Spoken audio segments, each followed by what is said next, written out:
இயேசு கிறிஸ்துவில் பிரியமுள்ள சகோதர சகோதரிகளே, அன்னையுடைய அன்பு பிள்ளைகளே, இயேசுவின் இணைய நாமத்தில் உங்கள் அனைவரையும் சந்திப்பதில் பெரும் மகிழ்ச்சி கொள்கிறேன்.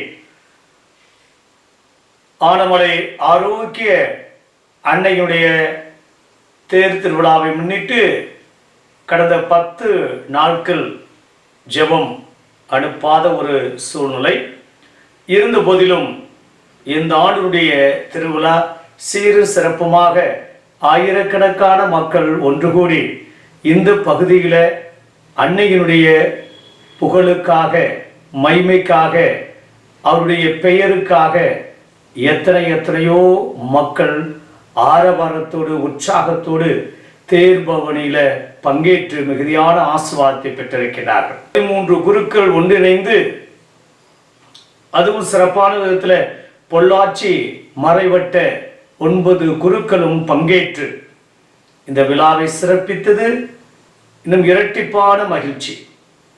ஆம் பிரியமானவர்களே, நீங்கள் ஒவ்வொருவரும் சிறப்பான விதத்தில் இயேசு மெரிட் டிவி யூடியூப் சேனல் நேயர்கள் அத்தனை பேரும் மற்றும் வெளிநாட்டில் உள்நாட்டில் இருப்பவர்களும் திருவிழா சிறப்புற அமைய கண்டிப்பாக நிச்சயமாக ஜெபித்திருப்பீர்கள். நீங்களும் ஆனமலை ஆரோக்கிய அன்னையோடு இணைந்திருப்பீர்கள். உங்கள் ஒவ்வொருவருக்கும் நான் நன்றி செலுத்த கடமைப்பட்டிருக்கின்றேன். வாழ்க அன்னையுடைய புகழ், வளர்க ஆனமலை ஆரோக்கிய தாயினுடைய மகிமை. பிரியமான சகோதர சகோதரிகளே, இன்றைய நாளுடைய நற்செய்திக்கு வருவோம். ஒரு அருமையான கதை ஒன்று சொல்லப்படுகிறது. வழி தவறிய ஆட்டுக்குட்டி ஒன்று ஒரு நீரோடையை அணுகி நீர் அருந்த ஆரம்பித்தது. அப்போது அருகில் நின்று கொண்ட ஒரு ஓநாய் ஆட்டுக்குட்டியை தின்றுவிட எண்ணி, ஓ ஆட்டுக்குட்டியே, நான் குடிக்கிற தண்ணீரை நீ கலக்கி கொண்டிருக்கின்றாய், எனவே உன்னை சாகடிக்கப் போகிறேன் என்றது. உடனே ஆட்டுக்குட்டி, இது அநியாயம், தண்ணீர் உன்னிடம் இருந்துதானே என்னிடம் வருகிறது என்றது. சுதாரித்து கொண்ட ஓநாய், இதோ இந்த பகுதியில் உள்ள புற்கள் அனைத்தையும் எனக்கு சொந்தம், இதை நீ எப்படி மேயலாம் என்று கேட்க, ஆட்டுக்குட்டியோ, நான் இன்னும் மேயவே ஆரம்பிக்கவில்லையே என்று சொன்னது. ஓநாய் விடாப்பிடியாக, அது இருக்கட்டும், நீ ஏன் என்னை ஏசினாய் என்று கேட்டதற்கு ஆட்டுக்குட்டி, நான் உன்னை ஏசினேனா? நான் இப்பொழுதுதானே உன்னை முதல் முறையாக பார்க்கின்றேன் என்றது. அதற்கு ஓநாய், நீ இப்பொழுது என்னை ஏசாமல் இருந்திருக்கலாம், ஆனால் சென்ற ஆண்டு என்னை ஏசினாய்தானே என்று சொல்ல, சென்ற ஆண்டு நான் பிறக்கவே இல்லையே என்று பதில் தந்தது ஆட்டுக்குட்டி. ஆனால் ஓநாயோ, நீ என்னை திட்டாமல் இருந்திருக்கலாம், ஆனால் உன் தாய் நிச்சயம் என்னை திட்டிருப்பாள், எனவே உன்னை சும்மா விட மாட்டேன் என்று சொல்லி அதன் மீது பாய்ந்து அதனை கொன்று தின்றதாம். பிடிக்காதவர்களை வீழ்த்த மனிதர்களாய் நாம் எவ்வாறு அர்த்தமற்ற நொண்டி சாக்குகளை கடைபிடிக்கின்றோம் என்பதை விளக்கும் அற்புத கதை இது. இயேசுவை பிடிக்காத பரிசேயர்களும் அவரை வீழ்த்த, அவரது பெயரை கெடுக்க குடிகாரன், பெருந்தினிக்காரன் என்றெல்லாம் அவரை பற்றி தவறான செய்தியை பரப்பினர்.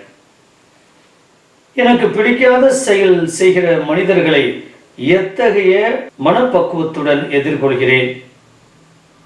பிரியமான சகோதர சகோதரிகளே, இதோ தீமையில் உலர்கின்ற மனிதர்கள் நல்ல காரியம் செய்பவர்களை பார்த்து பயப்படுவது உண்டு. காரணம், பிறர் செய்கின்ற நல்ல காரியத்தோடு தங்கள் செய்கின்ற தீமையை மக்கள் ஒப்பிட்டு பார்த்து தங்களை வெறுத்து விடுவார்களோ என்ற பயம். இப்படிப்பட்ட பயத்திலும் பாதுகாப்பின்மையிலும் வாழும் இவர்கள் பலவீனமானவர்கள். தங்கள் பலவீனத்தை மறைப்பதற்காக நல்ல காரியம் செய்பவர்கள் மீது குறைகள் என்னும் சேற்றை வாரி இறைப்பது இவர்களது வழக்கம். ஆகையால் தான் திருமுழுக்கு யோவான் கடுமையான ஜெபதப வாழ்க்கையை நடத்தினார். அவரை குறை சொன்ன நாவுகள் பிறரன்பில் ஊறி திளைத்த இயேசுவின் மீதும் சேற்றை வாரி இறைக்க தயங்கவில்லை. மற்றவர்கள் மேல் பழி சுமத்துவதும், மற்றவர்கள் நல்லது செய்கின்ற போது அவர்களை பாராட்டவும் அல்லது அவர்களோடு உடனிருக்கவும் அல்லது அவர்களை இன்னும் உற்சாகப்படுத்தவும் தவறுகிறோம் என்றால் அது மிகையாகாது. பிரியமான சகோதர சொல்லே, நாம் செய்ய முடியவில்லை என்றாலும் மற்றவர்கள் செய்கின்றார்களே, நாம் செய்ய முடியாத காரியத்தை மற்றவர்கள் எடுத்து செய்கிறார்களே என்ற உயர்ந்த எண்ணம் நம்மிடம் இருக்க வேண்டும். குற்றம் பார்க்கின் சுற்றம் இல்லை. எப்போதுமே குற்றத்தை மட்டுமே பார்த்து கொண்டு இருந்தோம் என்றால், குடும்ப வாழ்வாக இருக்கட்டும், ஒரு நிர்வாகமாக இருக்கட்டும், அல்லது எந்த ஒரு பணித்தளமாக இருக்கட்டும், கண்டிப்பாக நிச்சயமாக எதையும் செய்ய முடியாது, சாதிக்க முடியாது, எதுவும் நடக்காது. ஏனென்றால் நிறைகுறை இருக்கத்தான் செய்யும். அவ்வப்போது அதையெல்லாம் தாண்டி நாம் பயணிக்க வேண்டும் என்பதுதான். பிரியமான சகோதர சகோதரர்களே, அடிக்கடி கூறுவார்கள் அல்லவா, இதோ மாமியா உடைத்தால் மண்குடம், மருமகள் உடைத்தால் அது பொன்குடம் என்று கூறுவார்கள். அதே மண்குடம் பொன்குடமாக மாறுகிறது. அதே பொன்குடம் மாமியார் உடைத்தால் மண்குடமாக மாறுகிறது. நாம் எந்த தவறு செய்தாலும் அதை நியாயப்படுத்துகிறோம், அதை நாம் சமரசம் செய்து கொள்கிறோம். ஆனால் மற்றவர்கள் செய்வதை நம்மால் ஏற்றுக்கொள்ள, புரிந்து கொள்ள, சமரசம் செய்து கொள்ள முடியவில்லை.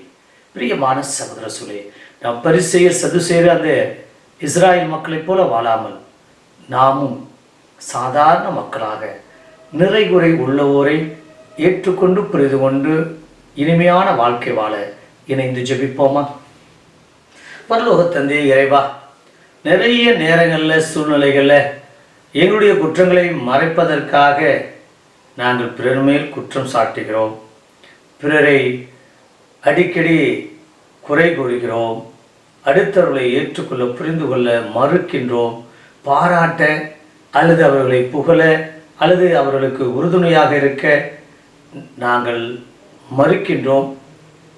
அப்பா இயேசுவே, நீர் எங்களுடைய குற்றம் குறைகளை மனதில் வைத்திருந்தால் யார்தான் உன் முன்னிலை திறக்க முடியவே முடியாது.